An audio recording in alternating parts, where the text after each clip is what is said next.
The Jews are fait accompli in the Middle East. Sooner or later, the Arabs will have to reconcile themselves to the fact and accept it. You Arabs cannot wipe out over 500,000 people. We, for our part, are genuinely desirous of an agreement with the Arabs and are prepared to make sacrifices for one.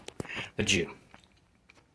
We were able to drive out the Crusaders, but on the other hand, we lost Spain and Persia. It may be that we shall lose Palestine, but it's too late to talk of peaceful solutions. The Arab. The Jewish people, and particularly the Zionists, face a very great challenge. Before another year is over, we must found a Jewish state. We must prepare a constitution, set up a government, organize our defense, and begin to reconstruct the present national home so as to make it capable of absorbing, according to the plan, some 6,000 to 8,000 immigrants a month. The Jew. I felt it in my bones, the victory of Judaism, which for 2,000 years of exile from the land of Israel has withstood persecutions, the Spanish Inquisition, pogroms, anti-Jewish decrees, restrictions, and the mass slaughter by the Nazis in our own generation, and had read the fulfillment of its age-old yearning, the return of a free and independent Zion. The Jew. If the Arab citizen will feel at home in our state, if the state will help him in a truthful and dedicated way to reach the economic, social, and cultural level of the Jewish community, then Arab distrust will accordingly subside and a bridge will be built to a Semitic Jewish-Arab alliance. The Jew.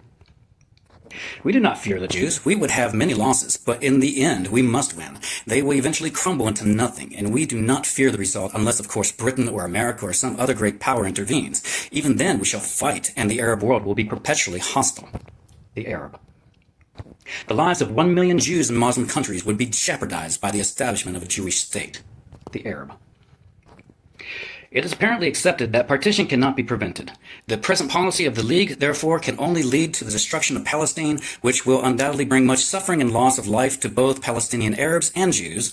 Has the League really got the interests of the Palestinian Arabs at heart? The European. They were promised that the regular armies of the Arab states would be thrown into the battle to vanquish or destroy the Jews. They anticipated that Tel Aviv, its buildings and its daughters would be delivered up to the Palestinian Arabs. The attitude of respect mingled with fear which Jewish arms had evoked among all Arabs had its effects. The Jew. For 2 days now, the peace in the country has been disrupted by shootings, arsons, and murders in various places by agitated Arabs. We have been holding back for the time being since we aspire to peace, good neighborly relations, quiet work, and mutual happiness. But be warned, should the bloodletting continue, we will be forced to take severe measures against the perpetrators of violence and those responsible for the violation of peace, the Jews. The Jewish pressure on the White House did not diminish in the days following the partition vote in the UN. Individuals and groups asked me, usually in rather quarrelsome and emotional ways, to stop the Arabs, to keep the British from supporting the Arabs, to furnish American soldiers, to do this, that, and the other. As the pressure mounted, I found it necessary to give instructions that I did not want to be approached by any more spokesmen for the extremist Zionist cause. The American.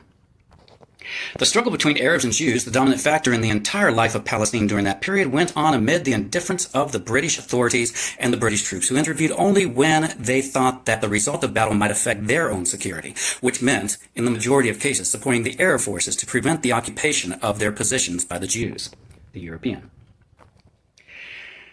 Arab opposition to the plan of the Assembly of 1947 has taken the form of organized efforts by strong Arab elements both inside and outside Palestine to prevent its implementation and to thwart its objectives by threats and acts of violence, including repeated armed incursion into Palestinian territory, the United Nations.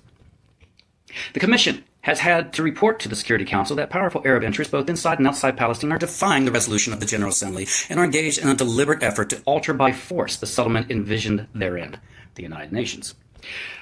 The situation has been a headache for me for 2.5 years. The Jews are so emotional and the Arabs are so difficult to talk to. With that, it is almost impossible to get anything done. The British, of course, have been exceedingly non-cooperative in arriving at a conclusion. The Zionists have expected a big stick approach on our part and naturally have been disappointed when we could not do that. I hope it will work out all right, but I have come to the conclusion that the situation is not solvable as presently set up.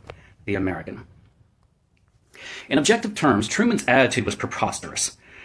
His government was at the center of an explosive international crisis, and here he was refusing to even have discourse with one of the parties in the dispute on the trivial grounds that he found them personally abrasive.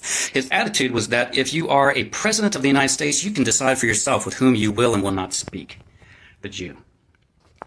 It does not matter how many there are. We will sweep them into the sea. The Arab. The liberation of Palestine is a religious duty for all Muslims. The Islamic and Arab governments should without delay take effective and radical measures. The Arab.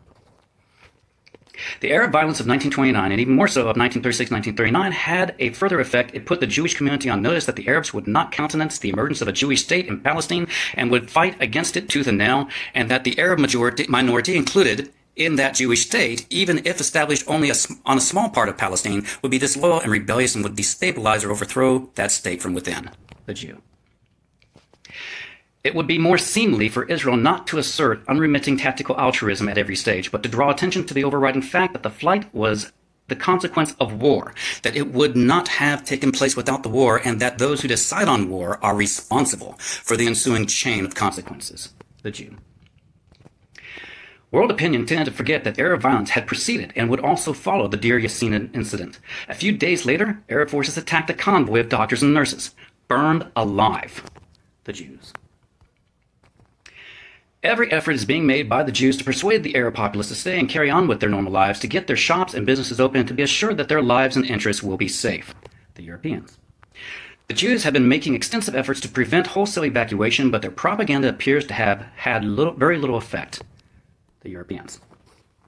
I very much wanted to spare these 15 and 16-year-olds the horrors of battle, but I was left with no choice. We were now paying the bloody price of years of neglect. The Yishuv leadership had not prepared enough weapons of the quality required, and combat forces had not been sufficiently trained. No other people had charged so few, so poorly armed, with gaining and safeguarding its independence, the Jews.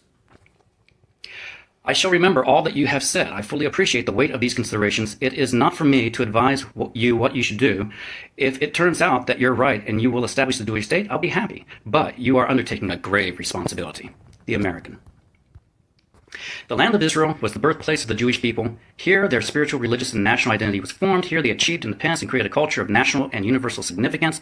Here they wrote and gave the Bible to the world, the Jews. Exiled from the land of Israel, the Jewish people remained faithful to it in all the countries of their diaspora, never ceasing to pray and hope for their return and the restoration of their national freedom, the Jews.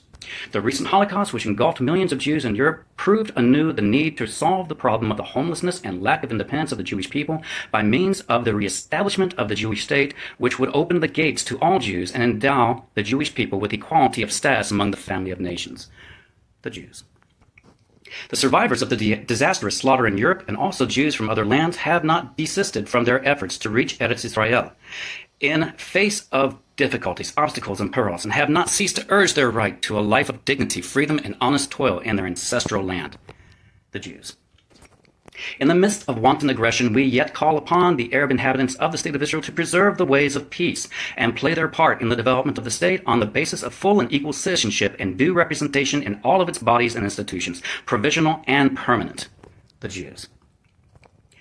Am Israel Chai.